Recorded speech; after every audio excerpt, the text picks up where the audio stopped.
दोस्तों, स्वागत है आपका हमारे चैनल मिस्ट्री हब में। दुनिया के छुपे हुए राज जानना चाहते हो तो अभी सब्सक्राइब करो। सोचिए, अगर आपसे कहा जाए कि आप अपने घर के किसी बुजुर्ग को जो 20, 30 या 50 साल पहले मर चुके हैं, आज उनकी कब्र खोलकर बाहर निकालिए, उनके कपड़े बदलिए, उनके बाल साफ कीजिए, उनको सीधा खड़ा करके फैमिली के साथ फोटोज खींचिए, तो शायद आप डर जाएंगे या इसे पागलपन कहेंगे। लेकिन दुनिया में एक ऐसी जगह है जहां ये सब बिल्कुल नॉर्मल है, रिस्पेक्टेड है और एक सीक्रेट ट्रेडिशन माना जाता है। इस ट्रेडिशन का नाम है मन्ने सेरेमनी और ये होती है इंडोनेशिया के टोराजा ट्राइब के बीच। आज के इस वीडियो में हम जानेंगे कि मन्ने सेरेमनी क्या होती है, लोग अपने मुर्दों को कब्र से क्यों निकालते हैं, इसका असली मतलब क्या है और क्या ये सच में उतना डरावना है जितना इंटरनेट पर दिखाया जाता है। वीडियो को एंड तक देखिए, क्योंकि जैसे जैसे कहानी आगे बढ़ेगी आपको एहसास होगा कि ये सिर्फ मौत की कहानी नहीं है, बल्कि प्यार और यादों की कहानी है। इंडोनेशिया के साउथ सुलावेसी रीजन में एक पहाड़ी इलाका है जिसे टोराजा कहा जाता है। यहाँ रहने वाले लोग मॉडर्न दुनिया से अलग अपनी सदियों पुराने परंपराओं के साथ जीते हैं। टोराजा लोगों के लिए मौत जिंदगी का अंत नहीं होती, उनके लिए डेथ एक लंबा प्रोसेस होता है। यहां माना जाता है कि इंसान तब तक पूरी तरह से मरा हुआ नहीं होता जब तक उसे भुला ना दिया जाए। इसी सोच से मन्ने सेरेमनी का जन्म होता है। टोराजा लोग अपने एंसेस्टर्स को कभी अकेला नहीं छोड़ते, ना जिंदगी में और ना ही मौत के बाद। मन्ने का मतलब होता है डेड बॉडी का ख्याल रखना। इस सेरेमनी के दौरान फैमिली अपने पुरखों की कब्रों को खोलती है, उनके ममीफाइड शरीरों को बाहर निकाला जाता है, उन्हें धीरे धीरे साफ किया जाता है, नए कपड़े पहनाए जाते हैं और फिर उनके साथ तस्वीरें ली जाती हैं। सुनने में ये किसी हॉरर फिल्म जैसा लग सकता है, लेकिन टोराजा लोगों के लिए ये डर का नहीं बल्कि सम्मान और प्रेम का मौका होता है। यहाँ मुर्दों से डरते नहीं, उन्हें अपनी फैमिली का हिस्सा माना जाता है। टोराजा कल्चर में जब कोई इंसान मरता है तो उसे तुरंत डेड नहीं कहा जाता, उस व्यक्ति को कहा जाता है तो मकुला, जिसका मतलब होता है बीमार आदमी। इस समय डेड बॉडी को घर के अंदर ही रखा जाता है, रोज उसके लिए खाना और पानी रखा जाता है। फैमिली मेंबर्स उससे बात करते हैं जैसे वो अभी भी जिंदा हो। कभी कभी ये सिलसिला महीनों या सालों तक चलता है, जब तक फैमिली एक बड़े फ्यूनरल सेरेमनी का इंतजाम नहीं कर लेती। टोराजा लोग मानते हैं कि जब तक प्रॉपर फ्यूनरल नहीं होता तब तक आत्मा इस दुनिया और अगले दुनिया के बीच फंसी रहती है। यही वजह है कि टोराजा के यहाँ फ्यूनरल दुनिया के सबसे महंगे और ग्रैंड फ्यूनरल्स होते हैं। इनमें भैंस और सूअर की बलि दी जाती है, क्योंकि माना जाता है कि भैंस आत्मा को स्वर्ग तक पहुंचाने में मदद करती है। जितनी ज्यादा भैंस उतना ऊंचा स्टेटस और उतनी तेज आत्मा की यात्रा। लेकिन कहानी यहीं खत्म नहीं होती। फ्यूनरल के साल या कई साल बाद भी टोराजा लोग अपने मुर्दों को भूलते नहीं हैं। वो हर कुछ सालों में मनेने सेरेमनी करते हैं, जिसमें डेड बॉडी को फिर से बाहर निकाला जाता है, नए कपड़े पहनाए जाते हैं और बताया जाता है कि आप अब भी हमारे साथ हो। जब मनेने सेरेमनी होती है तो पूरा गांव एक साथ आता है। बच्चे, बुजुर्ग और जवान सब इस रिचुअल का हिस्सा बनते हैं। कोई चीखता नहीं, कोई घबराता नहीं। यहाँ मौत एक नॉर्मल चीज़ है। लोग हंसते हैं, बातें करते हैं, फोटोज लेते हैं।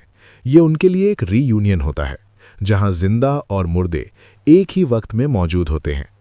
टोराजा लोग मानते हैं कि अगर आप अपने एंसेस्टर्स का ख्याल रखेंगे तो वो भी आपकी हिफाजत करेंगे। इंटरनेट पर अक्सर मनेने सेरेमनी को वॉकिंग डेड रिचुअल या ज़ॉम्बी सेरेमनी कहकर दिखाया जाता है, लेकिन सच ये है कि ये रिचुअल डर से ज़्यादा प्यार पर बेस्ड है। ये एक रिमाइंडर है कि रिश्ते मौत के बाद भी जिंदा रहते हैं। टोराजा लोग कहते हैं कि जो लोग अपने मुर्दों को याद रखते हैं वो कभी अकेला महसूस नहीं करते। टोराजा के लोग कहते हैं कि जब डेड बॉडी को कब्र से बाहर निकाला जाता है तो कई बार वो अपनी पुरानी पोस्चर में खड़ी या चलती हुई सी महसूस होती है। इंटरनेट पर ऐसी वीडियोस वायरल हुई हैं जहां ममीफाइड बॉडीज को सीधा खड़ा दिखाया गया, जिससे लोगों ने इसे वॉकिंग डेड का नाम दे दिया। लेकिन सच यहां थोड़ा अलग है। डेड बॉडीज असल में चलती नहीं है, बल्कि उन्हें धीरे धीरे सपोर्ट के साथ खड़ा किया जाता है। लेकिन टोराजा लोग इस प्रोसेस को भी एक स्पिरिचुअल साइन मानते हैं। उनके लिए ये इस बात का सबूत होता है कि उनके एंसेस्टर्स अब भी उनके साथ मौजूद हैं। अब सवाल ये उठता है कि ये बॉडीज इतने सालों तक खराब क्यों नहीं होती? इसका जवाब साइंस और कल्चर दोनों में छुपा हुआ है। टोराजा के क्लाइमेट में हवा ठंडी और सूखी होती है, साथ ही उनके बरियल मेथड्स भी अलग होते हैं। कई डेड बॉडीज को जमीन के अंदर दफन करने के बजाय पहाड़ों की गुफाओं में रखा जाता है। इन गुफाओं में नमी कम होती है, जिसकी वजह से बॉडी नेचुरली ममिफाई हो जाती है। इस प्रोसेस में स्किन सूख जाती है, लेकिन बोन्स और स्ट्रक्चर काफ़ी हद तक सेफ रहता है। इसी वजह से सालों बाद भी बॉडी पहचान में आ जाती है। तो राजा लोग सिर्फ गुफाओं में ही बरियल नहीं करते। कुछ जगहों पर वो अपने मुर्दों को सीधा चट्टानों के अंदर काटकर बनाई गई कब्रों में रखते हैं। इन कब्रों के बाहर लकड़ी की बनी हुई मूर्तियां होती हैं, जिन्हें ताऊ ताऊ कहा जाता है। ये मूर्तियां डेड पर्सन का रिप्रेजेंटेशन होती हैं। तो राजा लोग मानते हैं कि ये मूर्ति उनके एंसेस्टर की रूह का घर होती है। जब मनेने सेरेमनी होती है तो ये मूर्तियां भी साफ की जाती हैं, नए कपड़े पहनाए जाते हैं, जैसे वो भी जिंदा हों। इस रिचुअल का एक और गहरा इमोशनल पहलू है। मनेने सिर्फ मुर्दों के लिए नहीं होता, बल्कि जिंदा लोगों के लिए भी होता है। इस सेरेमनी के दौरान फैमिली मेंबर्स अपने एंसेस्टर्स से बातें करते हैं, उनसे माफ़ी मांगते हैं, उन्हें अपनी ज़िंदगी के अपडेट्स देते हैं। कोई कहता है कि बच्चे बड़े हो गए हैं, कोई कहता है कि घर बना लिया, कोई कहता है कि मुश्किल वक्त चल रहा है। तो राजा लोग मानते हैं कि जब आप अपने पुरखों से बात करते हो तो उनकी आत्मा आपको सुन सकती है और आपकी मदद करती है। बहुत से लोग बाहर से आकर इस रिचुअल को गलत समझते हैं। कुछ इसे बारबैरिक कहते हैं, कुछ इसे सुपरस्टिशन बोलते हैं, लेकिन तोराजा के लिए ये उनकी पहचान है। जैसे दुनिया के कुछ कल्चर्स में लोग कब्रों पर फूल चढ़ाते हैं, कैंडल्स जलाते हैं, वैसे ही तोराजा लोग अपने एंसेस्टर्स के कपड़े बदलते हैं। उनके लिए ये प्यार का इजहार है, डर का नहीं। समय के साथ तोराजा कल्चर पर मॉडर्न दुनिया का असर भी पड़ा है। आज के टाइम में कुछ तोराजा फैमिलीज मनेने सेरेमनी को प्राइवेट रखना पसंद करती हैं, क्योंकि टूरिज्म की वजह से लोग इसे तमाशा बना देते हैं। कुछ जगह पर टूरिस्ट्स को सेरेमनी देखने से रोका भी जाता है। तोराजा लोग कहते हैं कि मनेने कोई शो नहीं है, बल्कि एक इमोशनल और स्पिरिचुअल रिचुअल है। इसका मजाक बनाना उनके एंसेस्टर्स का अपमान है। इंडोनेशिया गवर्नमेंट ने भी तोराजा कल्चर को प्रोटेक्ट करने के लिए स्टेप्स लिए हैं। ये जगह कल्चरल हेरिटेज के रूप में मानी जाती है। लेकिन फिर भी एक सच ये है कि धीरे धीरे यंग जनरेशन शहरों की तरफ जा रही है। कुछ नए तोराजा यूथ इस रिचुअल को फॉलो नहीं करते, जबकि कुछ इसे मॉडर्न तरीके से जिंदा रखना चाहते हैं। इस वजह से मनेने सेरेमनी का फ्यूचर थोड़ा अनसर्टन हो गया है। लेकिन जब भी मनेने होती है तो राजा लोग एक बात याद दिलाते हैं कि मौत सिर्फ एक सेपरेशन नहीं है, बल्कि एक नया रिश्ता है।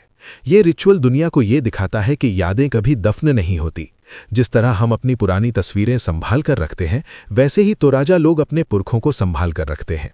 शायद इसीलिए उनके लिए मौत इतनी डरावनी नहीं होती।